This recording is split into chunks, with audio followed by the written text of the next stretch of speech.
안녕하세요. 저는 50대 주부입니다. 얼마 전 제 인생이 송두리째 흔들렸던 큰 사건이 있었는데요. 아직도 그때를 생각하면 심장이 뛰기도 하고 가슴이 먹먹해집니다. 그래도 이 일을 통해 제 삶이 얼마나 감사한지를 다시 느낄 수 있었답니다. 여러분들께도 그 마음을 전하고 싶어 이렇게 사연을 써봅니다. 그럼 이제 그날의 이야기 시작해 볼게요. 남편과는 결혼한 지 30년이 되었는데 돌이켜보면 참 많은 일이 있었네요. 신혼 때 전세 사기 당해서 길거리에 나앉을 뻔한 일, 남편 회사 부도로 빚더미에 앉았던 일, 시어머니 병간호로 6년간 고생했던 일, 그 중에서도 25년 전 죽을 고비를 넘긴 일은 아직도 가끔 악몽으로 나타나요. 아직도 떠올리기도 싫으네요. 하마터면 딸아이와 함께 세상에 없을 뻔했으니까요. 그래도 이 모든 걸 함께 이겨낸 사람이 제 남편이에요. 힘들 때마다 우리 둘이 하면 뭐든 이겨낼 수 있다고 말해주던 사람. 그래서 지금껏 남편을 더 믿고 의지했나 봐요. 남편은 작은 인테리어 사업체를 운영하는데 예전엔 정말 힘들었답니다. 하루 16시간씩 일하고 주말도 없이 밤낮으로 현장 뛰어다니고, 근데 3년 전부턴 안정을 찾았죠. 직원도 10명이나 되고 현장 일은 젊은 직원들한테 맡기고 영업과 관리만 하는 것으로도 운영이 됐죠. 아침마다 여보 오늘도 화이팅! 잘하고 올게! 하고 나가는 남편을 보면서 이제 정말 행복할 일만 있겠구나 싶었어요.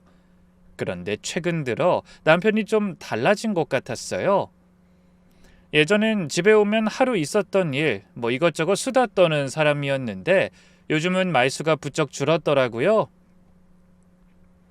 TV 보면서도 멍하니 있을 때가 많고 뭘 물어보면 뭐라고? 하면서 딴 생각하는 때도 많았죠. 주말이면 같이 장을 보러 가거나 동네 산책이라도 했는데 저녁 먹고 나면 바로 방으로 들어가 버리고 함께하는 시간이 거의 없어졌죠. 60 가까운 나이에 별일 있겠나 싶었는데 그게 제 착각이었더라고요. 어느 날 친정엄마가 연락도 없이 집에 들르셨더라고요. 엄마 왜 전화도 안 하고 오셨어요? 차로 모시러 갔을 텐데. 나 아직 그 정도로 늙은이 취급받을 정도는 아니다.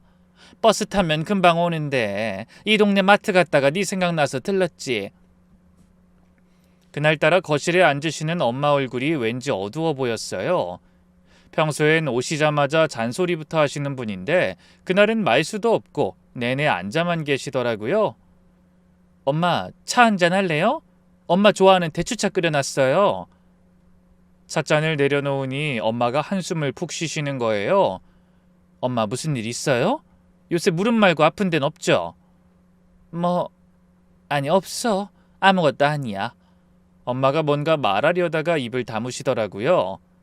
찻잔만 만지작거리시면서 이야기에 집중도 잘 못하고 제 얼굴을 힐끔힐끔 보는데 분명 뭔가 하실 말씀이 있는 것 같았어요. 엄마, 걱정되는 일 있으면 말해요. 아까부터 왜 그래요? 아니, 그나저나 이서방은 요즘 어떻게 지내? 갑자기 이서방은 왜? 사업도 전보다 잘 돼요. 요즘 일이 많아서 바쁘긴 한데. 그래, 바쁘구나. 바쁜 게 좋지. 이상했어요. 엄마가 갑자기 남편 안부를 묻다니 그것도 그렇게 조심스럽게 말이죠. 엄마는 그 뒤로 한 30분 정도 있다가 가셨는데 내내 뭔가 말하려다가 못하시는 것 같았어요. 평소와 달리 차도 반도 안 드시고 그냥 또 온다는 인사만 남기고 가시더라고요. 그날 저녁 8시쯤 엄마한테 전화가 왔어요. 엄마 잘 도착하셨어요? 응, 근데 말이야. 내가 참. 또 한참을 뜸들이시더라고요. 수화기 너머로 엄마 한숨 소리가 들렸어요. 엄마 도대체 왜 그래요? 낮에도 그러더니. 사실은 내가 오늘 낮에 마트에서 이서방을 봤는데. 네? 그 일을요? 오늘 일산 거래처 간다고 했는데.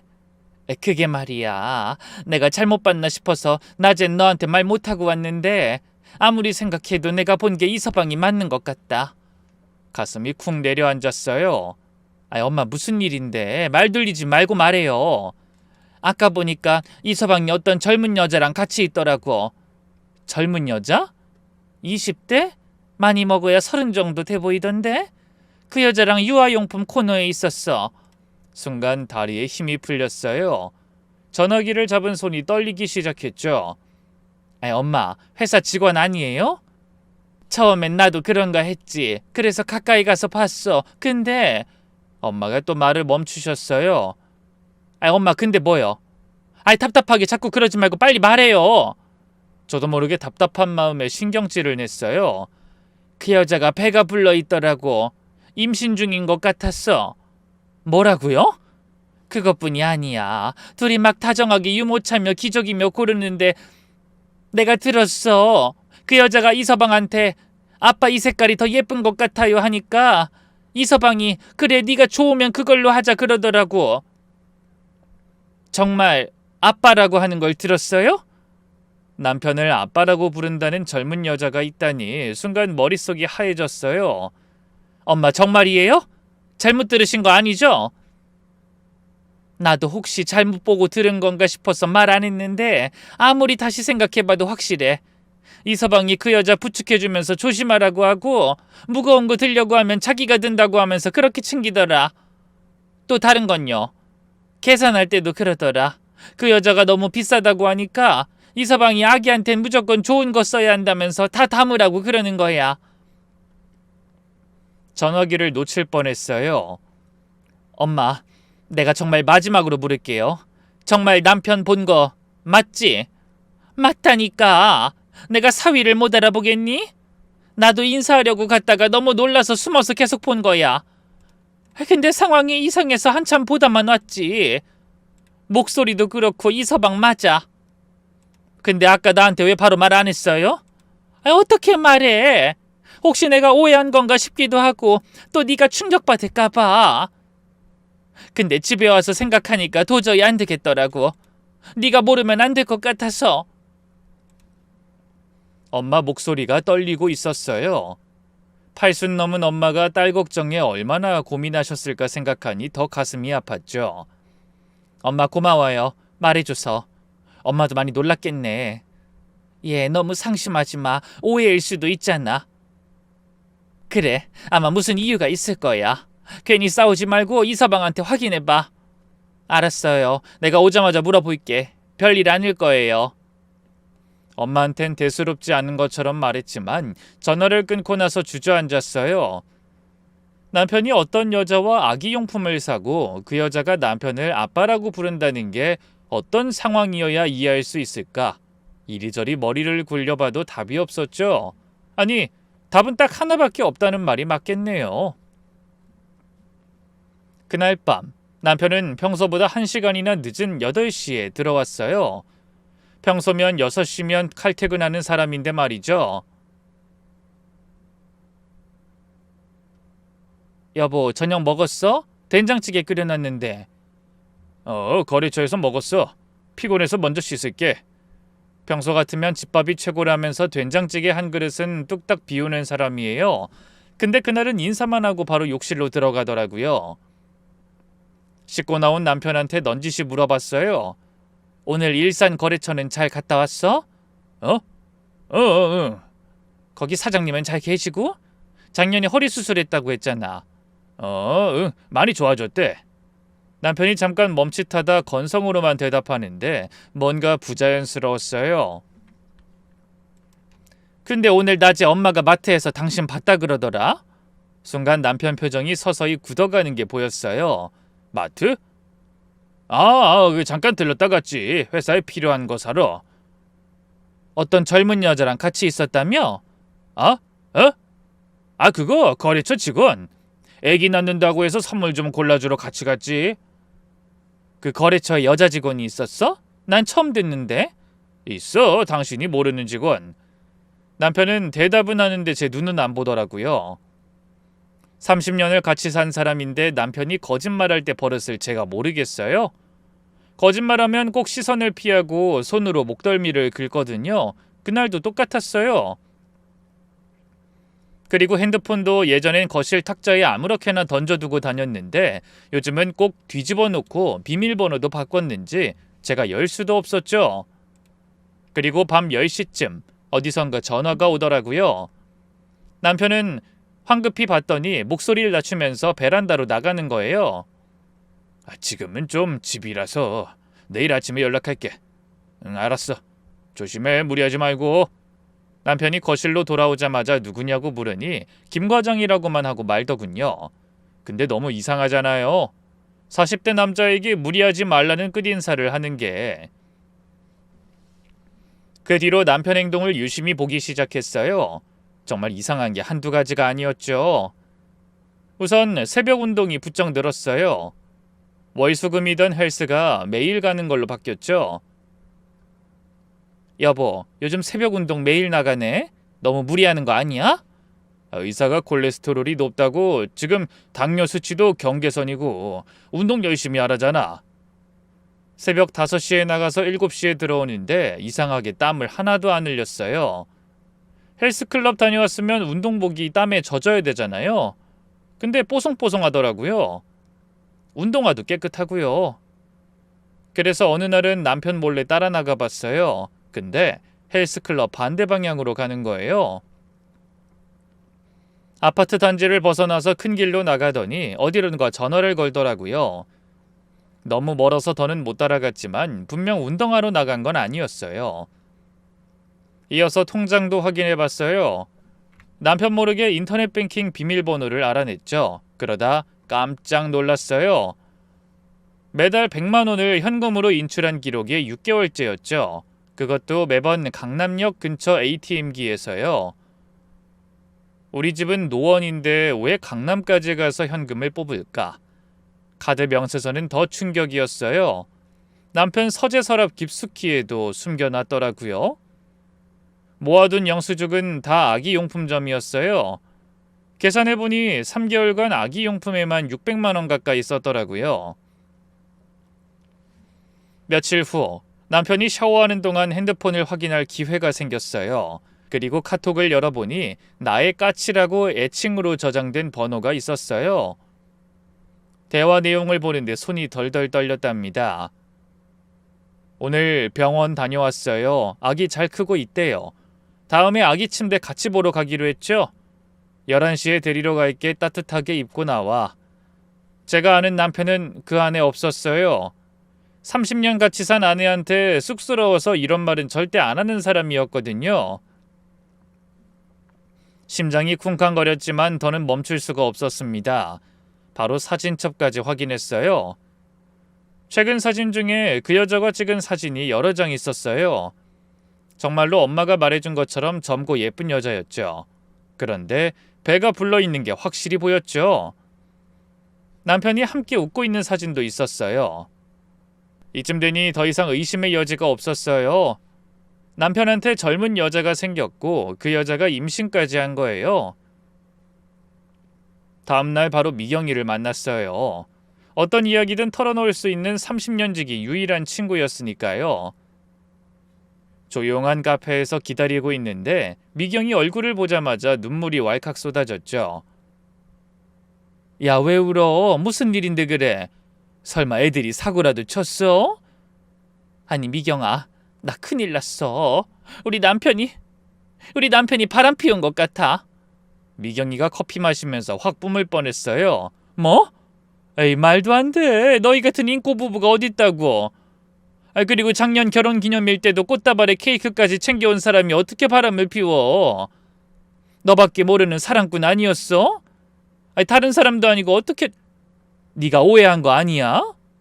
그러게, 들어봐. 그리고 그동안 있었던 일들을 하나하나 얘기했어요. 엄마가 목격한 장면부터 시작해서 수상한 행동들, 통장 내역, 카드 명세서, 그리고 결정적으로 핸드폰에서 본 메시지까지. 미경이 표정이 점점 심각해지더라고요. 세상에, 이건 변명의 여지가 없네. 너 괜찮아? 그 여자가 임신까지 한 상태라고? 응, 계산해보니까 작년 10월쯤이더라. 그때가 남편이 갑자기 야근 많아졌던 시기거든. 그 여자 누구야? 회사 직원? 설마 아는 사람은 아니지? 몰라, 처음 보는 여자야. 사진만 봤는데 예쁘장하게 생겼더라. 미경이가 제 손을 꽉 잡으면서 말했어요. 야, 이럴수록 더 정신 차려야지. 일단 증거가 될 만한 건 싹 다 모아야 돼. 추측만 갖고 덤비면 안 돼. 어떡해. 내가 본 영수증이라도 갖고 올까? 그것도 잡아떼면 끝이지. 내가 도와줄게. 우리가 직접 미행하자. 미행? 그걸 우리가 할 수 있을까? 심장 떨려서 어떻게 해. 못할 게 뭐 있어. 어차피 네 남편이 내 차는 모르잖아. 그러니까 뒤 밟아보면 되지. 야, 넌 억울하지도 않냐? 부도에 시어머니 간병까지 다 하고 여태껏 그 고생해가면서 살았는데 이렇게 당하고만 있을 거야? 마음 단단히 먹어. 미경이 말이 맞았어요. 이대로 있을 순 없었죠. 제 두 눈으로 똑똑히 보고 끝까지 가봐야 하는 일이었어요. 저는 그때부터 온 신경을 남편에게 곤두세우기 시작했습니다. 주말 아침이 되니 남편은 골프 친다면서 나가기 시작하더라고요. 오늘은 누구랑가?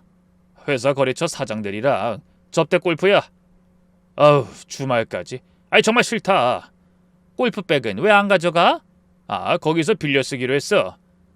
평소엔 골프백 없이는 절대 안 가는 사람이 사소한 것도 모두 수상했죠.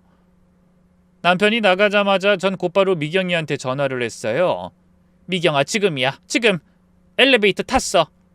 옆동에 주차해둔 미경이 차가 제 집 앞에 와 있었고 우리는 조심스럽게 남편 차를 따라갔어요. 강남 쪽으로 가는데? 골프장은 경기도 쪽 아니야? 그러게. 이것도 다 거짓말이었네. 심장이 터질 것 같았어요. 드라마에서나 보던 장면을 직접 하게 되다니. 그것도 30년 같이 산 남편을 미행하는 심정이 비참했습니다.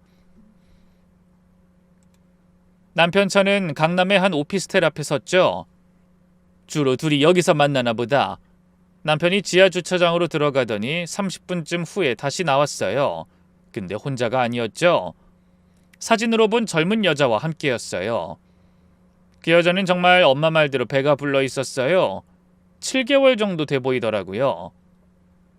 작고 갸름한 얼굴에 긴 생머리, 수수한 차림이었지만 뭔가 품위가 있어 보였어요. 제일 충격적인 건 그 여자를 대하는 남편의 모습이었어요. 남편이 걸을 때는 여자 허리에 손을 올리고 보호하듯이 걷더라고요. 우와, 저거 완전 부부 사이 아니야? 못된 것들, 머리를 싹 뜯어놓고 싶네. 미경아, 나 도저히 못 보겠어. 피하지 말고 제대로 봐. 나중에 발뺌 못하게 사진이라도 찍어놓자. 눈앞이 캄캄했어요. 30년 세월이 한순간에 무너지는 느낌이었죠. 차를 타고 두 사람이 간 곳은 청담동의 고급 프렌치 레스토랑이었어요. 우리도 들어가자. 뭐 하는지 봐야지. 들어가자고? 그러다 눈에 띄면 어떡해? 괜찮아. 보니까 여기 안이 넓어서 구석자리 잡으면 안 보여. 레스토랑 안으로 들어가 직원에게 우리가 원하는 자리를 부탁했어요. 다행히 칸막이가 있는 구석자리가 있었죠. 거기서 남편 테이블이 보였어요. 보인다. 너랑 이런데 한 번이라도 와본 적 있어? 없지. 있어도 날 데리고 오겠니? 저렇게 젊고 예쁜 여자가 옆에 있는데. 미경이의 질문에 저도 모르게 씁쓸해졌죠. 남편은 자상하고 메뉴판을 들고 하나하나 설명해주고 있었어요. 이거는 소고기고 이건 연어야. 생선 괜찮아? 요즘은 안 가리고 다 먹을 수 있어요. 아빠가 골라줘요. 남편은 그 여자에게 지극정성이었어요. 그게 더 화가 났죠. 음식이 나오니까 먼저 여자 접시에 잘라서 올려주고 물잔도 채워주고 냅킨도 챙겨주고 세상 어디에도 없는 그야말로 다정한 남자더라고요. 천천히 먹어, 체할라. 아까부터 나만 먹고 있는 것 같은데 아빠도 먹어요. 난 괜찮아. 너 많이 먹어. 총총이도 많이 먹어야 건강하지. 그리고 중간에 여자가 화장실을 가려고 일어나더라고요. 만삭인 상태여서 그런지 일어나는 것도 힘들어 보였죠. 그때 남편이 벌떡 일어나 의자를 빼주고 팔을 잡아주면서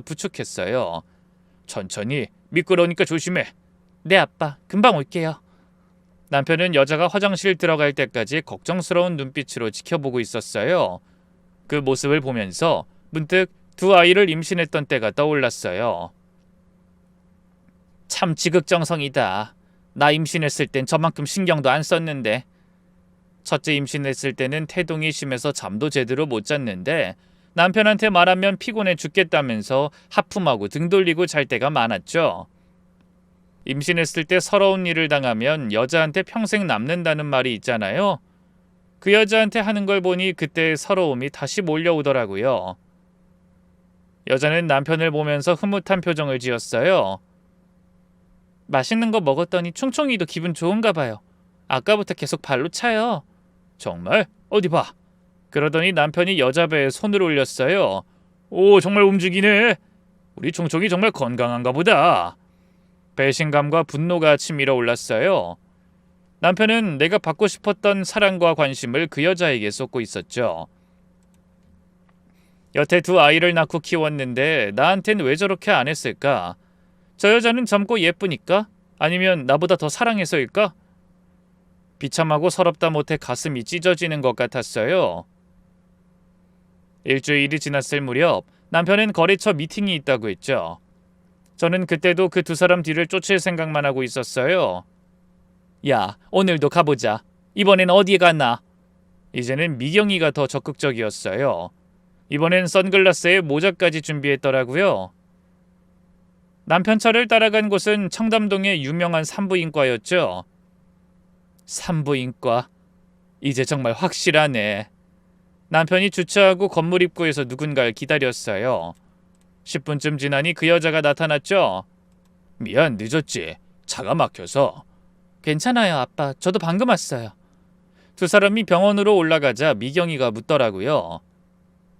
우리도 들어가 볼까? 아니, 병원까지 가는 건 너무 위험해. 여기서 기다리자. 미행이 계속될수록 저는 우리 애들이 받을 상처가 걱정되더라고요. 난 우리 애들한테 이걸 어떻게 말하면 좋을지 모르겠다. 그걸 네가 왜 걱정해? 저 인간이 저지른 일인데 지가 책임져야지. 엄마가 그래서 저한테 말을 못했던 거구나. 그때야 알았어요. 제 상처도 상처지만 자식들이 받을 상처가 더 걱정되더라고요. 두 사람을 기다리는 동안 머릿속이 복잡했어요. 정말 저 여자가 남편 아이를 가진 걸까? 난 어떻게 행동해야 하나? 이혼해야 하나? 골똘히 생각에 잠겨있는 저를 미경이가 흔들면서 부르더라고요. 너 정말 괜찮아? 나 솔직히 무서워. 정말 저 여자가 임신한 거면, 우리 남편 아이면 아직 확실하지 않잖아. 너무 앞서가지 말자. 하지만 이미 마음속으로는 확신하고 있었어요. 미경이가 해준 말도 위로란 걸 알았죠. 이미 산부인과까지 같이 온 것만으로도 충분한 증거였으니까요. 1시간쯤 지나 병원에서 두 사람이 나왔어요. 근데 여자 표정이 좋지 않았어요. 운 것 같은 얼굴이었죠. 남편이 여자를 차에 태우고 나서 운전석에 앉았는데 한참 시동을 안 걸고 있더라고요. 차 안이 잘 안 보이긴 했지만 언뜻 봐도 남편이 여자를 달래는 것 같았어요. 저 여자 우는 것 같지? 15분쯤 지나서야 차가 출발했어요. 근데 집 방향이 아니라 한강 쪽으로 가더라고요. 공원 주차장에 차를 세우고 내리더니 천천히 산책로를 따라 걷더군요. 저랑 미경이는 멀리서 거리를 유지하며 쫓아갔어요. 남편이 계속 여자 어깨를 토닥이고 여자는 고개를 숙이고 있었죠. 미경아, 더 가까이 가서 들어볼까? 위험해, 여기 있자. 어머, 우리 보는 것 같아, 어떡해? 모든 대화를 자세히 들을 순 없었지만 바람에 실려오는 대화 소리가 간간히 들렸어요. 괜찮을 거야. 너무 걱정하지 말고 좋은 생각만 해. 미안해요, 아빠. 제가 자꾸 자신이 없어요. 잘 될 거야. 남편이 나한테 들킬까봐 헤어지자고 하는 건가? 온갖 상상이 다 들었어요. 그래, 니들도 사람이면 이 상황에 애 낳으려니 겁나는 거겠지. 근데 미경아, 나 갑자기 머리가 너무 아파. 머리를 감싸주며 고통스러워하는 절 보더니 미경이가 손을 잡아 끌었습니다. 일단 집에 가서 생각해. 오늘은 여기까지만 하자, 응?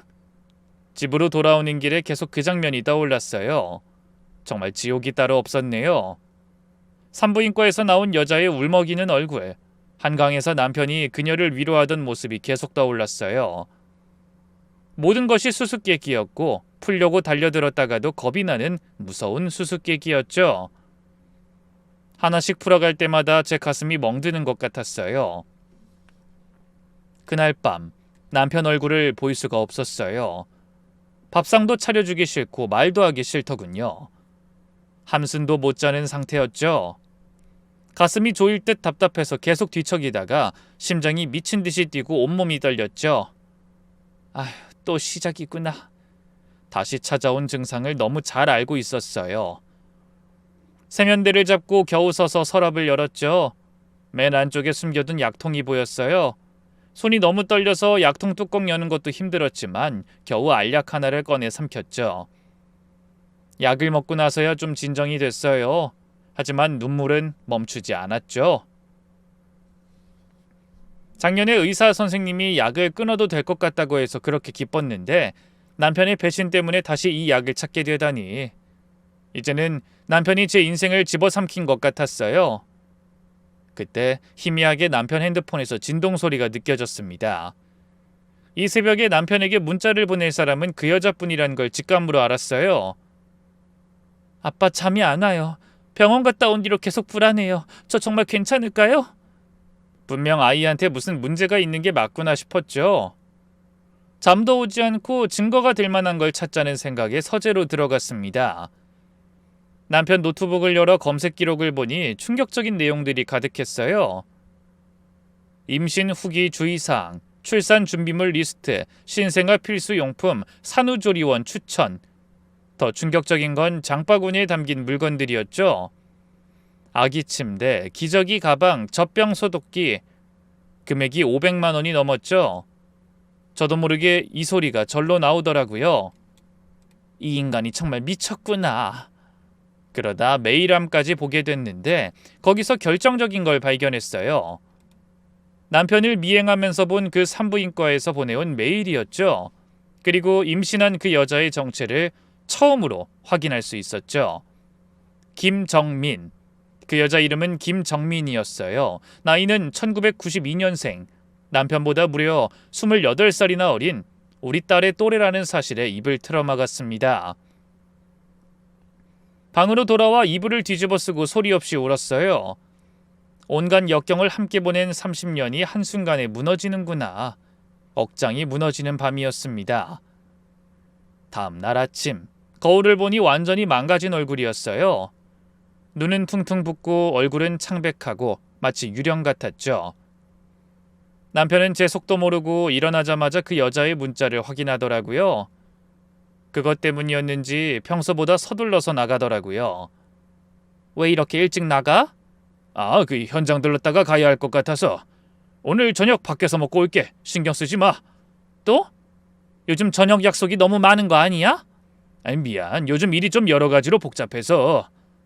현관문이 닫히자마자 전 남편 뒤통수에 대고 이 말을 했네요. 복잡하겠지. 무책임하게 어린 여자 임신까지 시켜놓고 얼마나 복잡하겠어. 나중에 나하고 애들한테 어떻게 말하는지 똑똑히 볼 거야. 그리곤 바로 미경이한테 전화했어요. 미경아, 그 여자 이름 알아냈어. 김정민, 92년생이더라. 뭐? 92년생? 아니, 딸 같은 애를 무슨 생각으로 만나는 거야? 그러니까 말이야. 어제 새벽에 그 여자가 문자 보낸 걸 봤는데 병원 다녀온 뒤로 불안하다면서 그 새벽에 잠도 안 자고 보냈더라고. 뭔가 지금 문제가 있긴 한가 봐. 그래서 넌 이제 어떡할 거야? 모르겠어.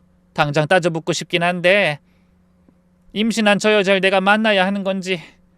이번 주말에 결정적인 증거 잡자. 더 이상 못 봐주겠어. 주말마다 남편은 늘 똑같은 변명이었어요. 골프 간다는 핑계로 백까지 챙겨나가는데 뻔한 거짓말을 보고만 있는 것도 괴로운 일이었어요. 미경아, 방금 나갔어. 나 바로 내려갈게. 그날은 오피스텔이 아니라 백화점으로 가더군요. 10층 아기용품 전문관이었죠. 남편은 매장 앞에서 누군가를 기다리고 있었죠. 10분쯤 지나니 어김없이 그 여자가 나타났어요. 아빠 기다리셨어요? 아니, 방금 왔어. 컨디션은 어때? 어제보단 나아요. 아빠가 걱정하지 말라고 해서 마음 편하게 먹으려고 노력 중이에요. 우리도 옆 매장에서 구경하는 척하면서 지켜봤죠. 직원이 다가와서 뭔가 설명하더니 최고급 유모차를 보여주더라고요. 이건 독일 브랜드로 최고급 제품입니다. 신생아부터 4살까지 사용 가능하고요. 가격대는 있는 편이지만 이렇게 안전장치도 잘 돼 있어서 쓰기에 좋아요. 이거 괜찮네. 마음에 들어. 네 마음에 드는 걸로 골라. 좋긴 한데 너무 비싼 것 같아요. 다른 거 볼까요? 아니야. 좋으면 이걸로 하자. 돈 신경 쓰지 말고. 애기 쓸 건데 좋은 걸로 해야지. 그 여자는 어쩐지 부담스러워하는 눈치였지만 남편이 더 적극적이었어요. 가격표도 안 보고 담는 걸 보면서 기가 막히더라고요. 이것도 너무 비싸요. 근데 아빠 정말 이렇게 많이 사도 돼요? 부담스러워요. 부담스러워하지 마. 내가 해주고 싶어서 하는 거야. 애기한테 필요한 건 다 사줄게. 그 모습을 보면서 눈물이 났어요. 우리 애들 키울 때는 형님네서 받아온 중고 유모차에 여기저기 얻어서 쓴 게 다였는데 여자는 그런 남편에게 감동을 받았는지 갑자기 눈물을 글썽이더라고요. 아빠 정말 감사해요. 이렇게 해주셔서. 혼자였으면 정말 막막했을 텐데.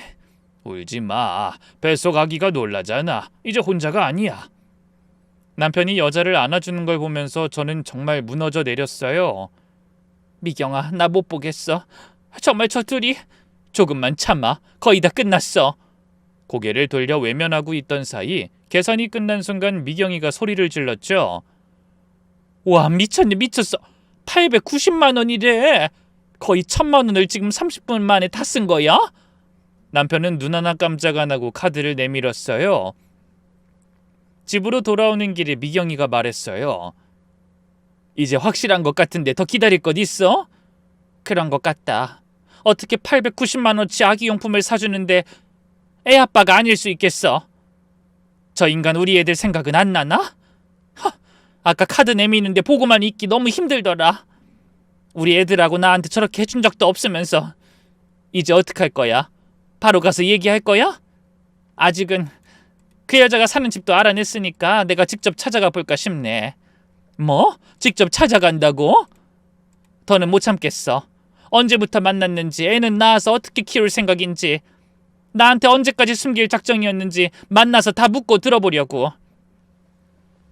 그날 밤 남편이 들어왔을 때 일부러 애들 얘기를 꺼냈어요. 남편이 어떤 반응을 보이는지 보고 싶었거든요. 참, 아영이 연락 왔는데 다음 달에 학회 발표한다네? 그래? 그래도 잘 적응하고 있나 보네. 근데 당신 우리 애들 키울 때 기억나? 첫째 유모차는 형님네 거 받아서 썼잖아. 남편이 잠깐 젓가락을 멈췄어요. 그때 우리 형편이 어려웠잖아. 난 애들 다 컸는데도 늘 그게 마음에 걸려. 아영이가 여자애라고 인형을 많이 사줬어도 동영이는 옷부터 다 얻어 입히기만 하고 새 옷 사준 적은 한 번도 없었잖아. 그땐 기저귀도 다 천기저귀만 쓰고 요샌 세상 좋아져서 별의별 게 다 있던데. 돈만 있으면 애 키우긴 참 좋은 세상인 것 같아. 남편이 불편해하는 게 보였어요. 왜 갑자기 옛날 얘기를 하고 그래? 그냥 요즘 젊은 사람들 애 키우는 거 보면 부러워서. 유모차만 몇백씩 하던데.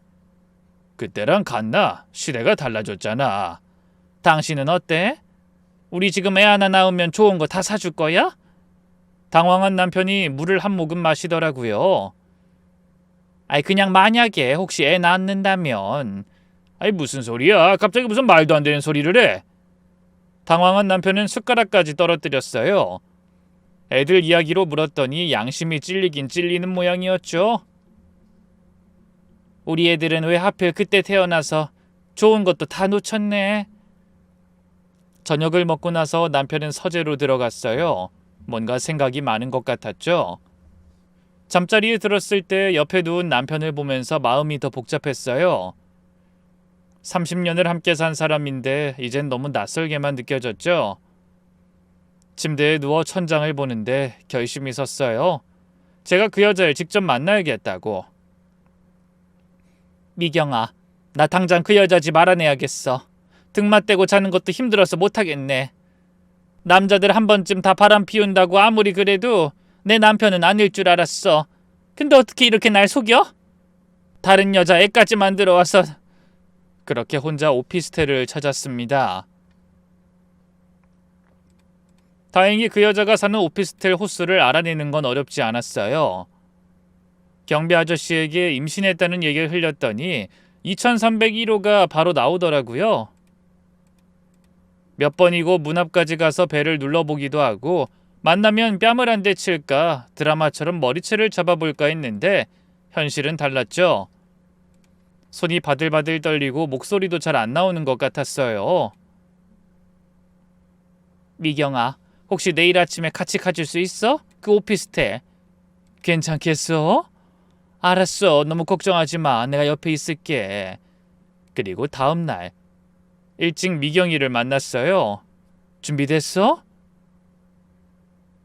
응, 가자. 차 안에서 내내 손이 떨렸어요. 이제 곧 모든 진실이 밝혀질 테니까요. 엘리베이터를 타고 23층으로 올라갔어요. 심장이 터질 것 같았죠. 심호흡을 크게 한 번 한 뒤 미경이 손을 잡고 초인종을 꾹 눌렀습니다. 누구세요?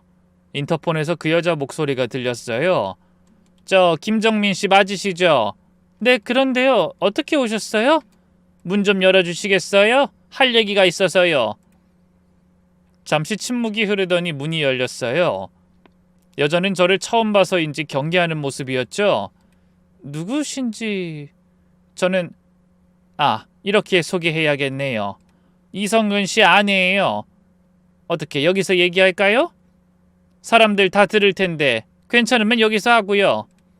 순간 여자의 얼굴이 하얗게 질렸어요. 저는 최대한 이성적이고 흔들리지 않는 태도를 유지하려고 했었어요. 들어오세요.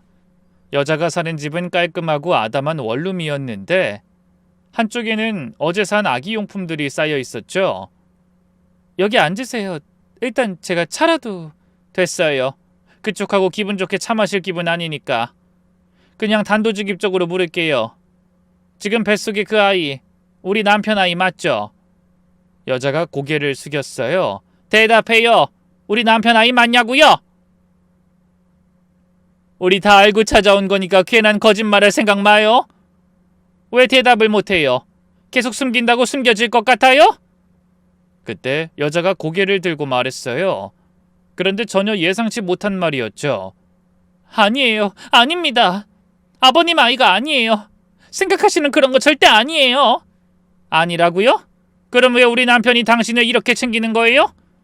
산부인과 같이 가는 것도 모자라서 매달 100만 원씩 주고 1000만 원짜리 아기 용품까지 다 사주고 둘이 무슨 사이면 이게 가능한 거냐고요? 다 알고 왔어요. 여자는 서럽게 울기 시작했어요. 그럼 누구 아이예요? 울지 말고 대답하라고요. 제 남편 아이예요. 작년에 죽은. 뭐라고요? 남편이 있었다고요? 네. 결혼한 지 3개월 만에 교통사고로 갑자기. 잠시 침묵이 흘렀어요. 근데 왜 우리 남편이 당신을 도와주는 건데요? 대체 무슨 관계길래? 여자가 눈물을 닦으며 일어났어요. 서랍에서 액자 하나를 꺼내왔죠. 이 사람이 아이 아빠예요. 사진 속에는 젊은 남자가 있었어요. 언뜻 봐도 여자와 나이가 비슷해 보였어요. 행복하게 웃고 있는 신혼부부의 모습이었죠. 근데 우리 남편이랑 무슨 사이예요? 당신이랑 우리 남편은 어떻게 한 건데요? 설마 남편 죽고 나서부터 우리 남편하고 만나기 시작한 거예요? 아니요. 사실 아버님이 절 도와주시는 거예요. 이유가 있어요. 무슨 이유요? 그게 뭔데요? 제가 어떤 분 조카라서요. 어떤 분? 여자가 이야기를 꺼내려다가 망설였어요. 아니, 당신이 누구 조카인데 우리 남편이 이렇게까지 하는 거예요? 그분이 25년 전에 아주머니를 살린 분이거든요. 누가요? 25년 전? 순간 가슴이 쿵 내려앉았어요. 그리고 제 기억은 25년 전 그날 밤으로 돌아가 있었어요. 불타는 집, 딸아이를 꼭 안고 있던 제 모습, 밖에서 소리치던 한 사람. 그때 일을 생각하면 다시 그 불길 속에 갇힐 것 같아 내내 묻어두고 산 기억이었죠. 잠시만요. 혹시 그분 이름이 정미예요. 옆집 살던 정미 이모라고. 그 이름을 듣는 순간 다리에 힘이 풀렸어요. 그럼 그쪽이 정미 언니하고 아는... 네, 맞아요. 제가 정미 이모 조카예요. 이모는 5년 전에 돌아가셨어요. 간암으로. 아니 어떻게... 왜 지금까지... 우리가 그동안 얼마나 찾았는데? 여자는 낡은 신문 스크랩을 꺼냈어요. 동네 화재, 여대생 전신 화상 입으며 모녀 구출. 그 제목을 보는 순간 그날이 생생하게 떠올랐죠. 이모가 남긴 거예요. 그날 이후로 평생을 혼자 지내셨어요. 화상 흉터 때문에 수술도 많이 하고 힘드셨거든요. 그래도 이모는 항상 웃는 얼굴이었어요. 병원에 있을 때 찍은 이모 사진인데 보실래요? 보세요. 이때도 웃고 있죠? 사진을 보니 얼굴과 목, 팔까지 심한 화상 흉터가 있었죠. 그런데도 활짝 웃고 있는 언니를 보니 저는 죄책감에 눈물이 멈추지 않았어요. 25년 동안 찾고 싶었던 그 언니. 우리를 구한 뒤 연락이 되질 않았거든요. 정미 언니가 그렇게 됐구나. 언니를 꼭 찾고 싶었는데. 이모가 돌아가시기 전에 저한테 부탁을 하나 했어요. 그때 자기가 구한 아이가 잘 자랐는지 보고 싶다면서. 어릴 때부터 똑똑해서 훌륭한 사람이 됐을 것 같다면서요. 그러면 더 기쁘게 눈 감을 수 있을 것 같다고. 그렇게 찾아다니다가 아버님을 만났어요. 그게 언제라고요? 3년 전이요. 근데... 여자가 잠시 말을 멈췄어요. 아버님이 절 보고 너무 놀라더라고요. 이모 얘기를 듣고는 그 자리에서 울면서 절 만난 걸 아주머니한텐 비밀로 해달라고 부탁하셨어요. 우리 남편이요? 네. 아주머니가 25년 동안 그 일로 우울증 약을 드신다고 이모 얘기 나오면 그때 일 생각나서 힘들어하실 거라고 하셨어요. 그래서 그냥 조용히 이모 임종 소식만 전하고 돌아가려고 했는데... 여자가 배를 쓰다듬으며 말을 이었어요. 갑자기 제 형편을 묻더라고요. 그때 제가 학자금 대출에 월세까지 어려운 상황이긴 했거든요. 나중에 그걸 아시고는 이모한테 못다한 은혜를 저한테라도 꼭 갚고 싶다고 해서 그때부터 지금까지 이어진 거예요. 그 말을 듣는데 모든 게 이해가 됐어요. 왜 남편이 그렇게 이 여자를 챙겼는지, 또 언니를 애타게 찾는다는 걸 알고 있으면서도 쉽게 말할 수 없었는지도요. 제가 혼자 남겨진 걸 아시고는 더 챙겨주셨어요. 특히 임신한 걸 아시고는 친아빠처럼. 저희 부모님은 일찍 돌아가셔서 정말 의지할 곳이 없었거든요. 저는 여자에게 부탁했습니다. 그날 이후로 어떻게 지냈는지 자세히 알고 싶어요.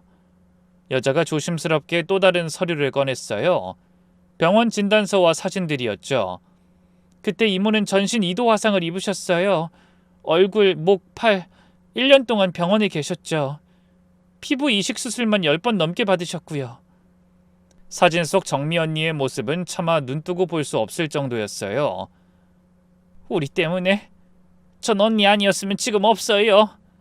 이모는 단 한 번도 후회한 적 없다고 하셨어요. 오히려 자랑스럽다고. 특히 그 아이가 의사가 돼서 다른 생명을 구하는 일을 하게 됐다니까 더 기쁘다고 하셨죠. 힘겹게 숨을 내쉬는 제 손을 미경이가 옆에서 꽉 잡아줬어요. 괜찮아? 미경아, 내가 25년 동안 그 언니한테 아무것도 못 해줬어. 갑자기 사라지는 바람에 병원비도 제대로 못 드리고. 우리도 형편이 어려웠다지만 목숨 살려준 분한테 내가 한 게 아무것도 없었어. 나만 혼자 이렇게 살아서. 그러지 마세요. 이모는 아주머니 원망한 적 없어요. 오히려 그 불을 낸 것도 아니고 뛰어든 것도 이모인데. 왜 책임을 느끼냐고. 모든 건 자기 선택이었다고 하셨어요. 그 말에 저도 모르게 오열했어요. 정미 언닌 그래서 어떻게 돌아가신 거예요? 간암 말기였어요. 혼자 살면서 건강관리를 제대로 못하셨죠. 제가 이모 집을 정리하다가 가족 사진도 발견했어요. 신문에서 올린 따님 의대 합격 기사도 있었고요. 늘 어떻게 살고 있는지 궁금해했던 것 같아요. 그 말을 듣는데 가슴이 찢어지는 것 같았어요. 25년 전에 한 가족처럼 지낸 언니였기에 우리 식구들 소식을 진심으로 궁금해했다는 게 느껴졌죠. 그리고 제가 죄책감을 느낄까봐 일부러 연락도 피하고 먼 발치에 서서 봤을 언니의 모습을 생각하니 코끝이 찡했습니다. 마지막에 치료는요? 제대로 받은 거예요? 손도 못 써보고 떠난 건 아니죠? 후원금으로 겨우 생활하시긴 했죠. 화상환자 지원단체에서 조금씩 간암 발견됐을 땐 이미 너무 늦었다고 그래서 여러모로 이모도 많이 지친 상태였고요. 내가 끝까지 찾았어야 했는데 언니가 어떻게 사는지도 모르고 죄송해요. 이제는 제가 정미 언니 조카 앞에 고개를 숙였습니다. 자책하지 마세요. 이모도 일부러 연락 안 한 거니까. 평소 이 일로 미안해하면서 살 착한 분들이라는 걸 알아서 더 그랬을 거예요. 그때 따님도 다치고 집도 잃고 그 충격으로 트라우마까지 생겨서 많이 힘드셨다고 하던데, 그래서 이모도 멀리서 지켜보는 게 좋을 것 같다고 생각하신 거예요. 여기저기 이모 찾으려고 애쓰셨던 것도 다 알아요. 무거운 분위기를 바꾸고 싶었는지 미경이가 조심스럽게 물었어요. 저기 그런데 왜 아빠라고 부르는 거예요? 여자가 쑥스러운지 입을 가리며 웃었어요. 아, 그거요? 처음엔 아저씨라고 불렀는데 아버님이 이모 대신 아빠가 되어주고 싶다고 하시더라고요. 저한테 가족이 없는 것도 아니까 그래서 더 챙겨주려고 그랬던 것 같아요.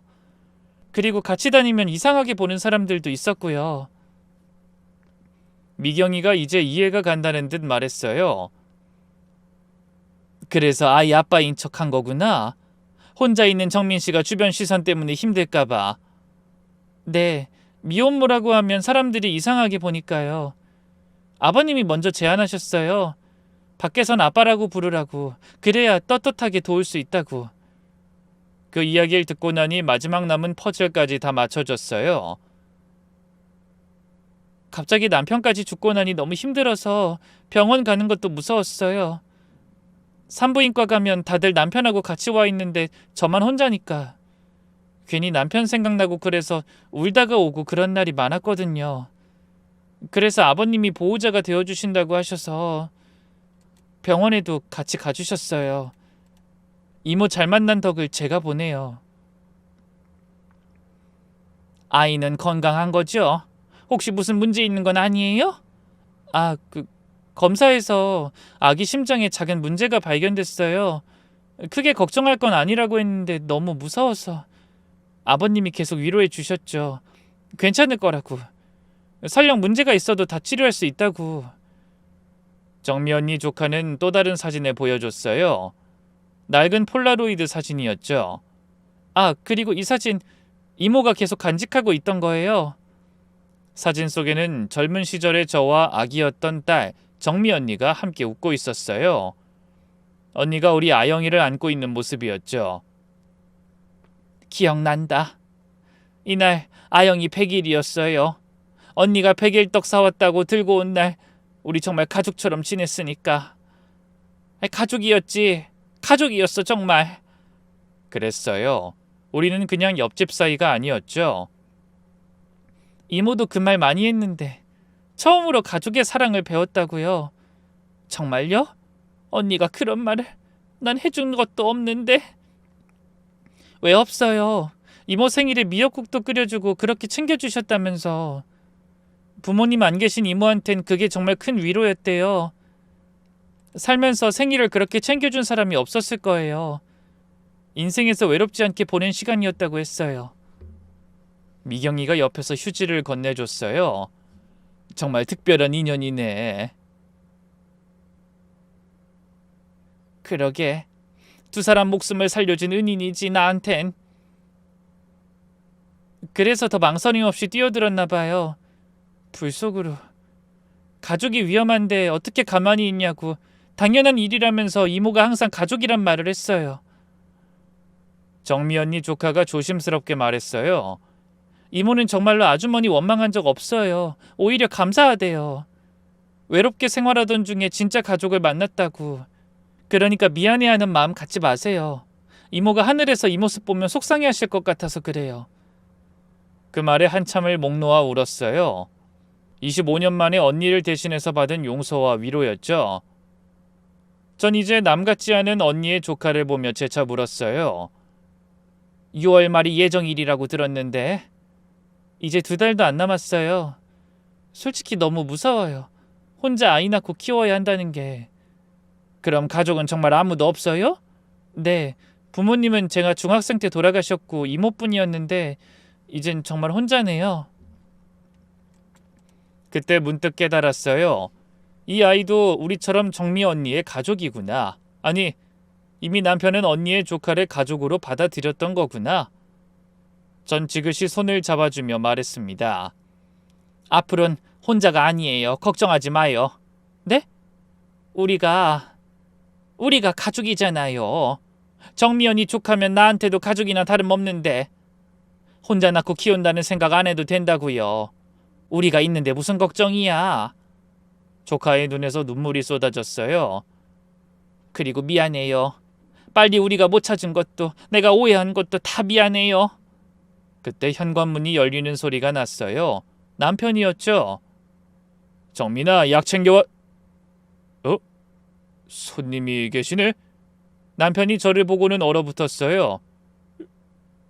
여보. 당신이 어떻게 여기... 이미 다 들었어, 정민 씨한테. 남편의 얼굴이 하얗게 질렸어요. 여보, 이건 내가 집 가서 다 설명할게. 설명 안 해도 괜찮아. 나한테 왜 숨겼는지도 다 알겠으니까. 난 혹시나 당신이 자책할까봐. 그때 약 끊은 지도 얼마 안 됐을 때였고 시간이 좀 지나면 그때 다 말하려고 했어. 정말이야. 알아, 당신 마음. 고마워. 정미 언니 대신, 나 대신 당신이 여태 그걸 혼자 떠안고 사느라 너무 힘들었겠다. 내가 미안해. 남편의 눈에 눈물이 고였어요. 제가 다가가 남편을 안았어요. 30년 만에 처음으로 먼저 남편을 안았죠. 알아요. 다 알아요. 그래도 앞으로는 같이 해요. 혼자 짊어지지 말고. 그로부터 한 달 후 정민이는 건강한 아들을 낳았어요. 분만실 앞에서 남편과 함께 초조한 마음으로 기다리며 첫째를 안던 그날을 떠올렸죠. 여보, 우리 첫 손자 보는 건가? 아유, 내가 더 떨리는데 어떡하지? 그러게, 난 정민이가 우리 셋째 같고 그래. 아이가 태어났다는 소식에 우리 딸도 달려왔어요. 어느새 레지던트가 된 딸도 정민이를 만나더니 눈물을 글썽였죠. 정미 이모 조카구나. 정말 감사해요. 이모가 네가 의사 된 걸 그렇게 자랑스러워하셨대. 온 가족이 신생아실 유리창 앞에 모였어요. 정민이는 이제 우리 가족이 됐죠. 이름은 뭘로 지었어? 정우요. 이모 이름에서 한자 따고 돌아가신 남편 이름에서 한자 땄어요. 야, 좋은 이름이다. 정우, 우리 정우. 그때 정민이가 품에 아기를 안고 나왔어요. 한번 안아보실래요? 아이고, 요 조그만 손 좀 봐. 어머, 코가 정미 언니랑 똑같아. 조심스럽게 아기를 받아 안았어요. 따뜻하고 작은 생명이 품에 안겼죠. 병원을 나오는 길에 남편이 제 손을 잡으며 말했어요. 하늘에서 다 보고 있을 거야. 자기가 구한 생명이 이렇게 대를 이어가는 걸. 그러게, 정미 언니가 우리한테 소중한 가족을 만들어주고 떠났네. 이것이 우리의 새로운 시작이었습니다. 25년 전의 빚을 갚는, 그리고 새로운 가족을 만들어가는 시작이었죠.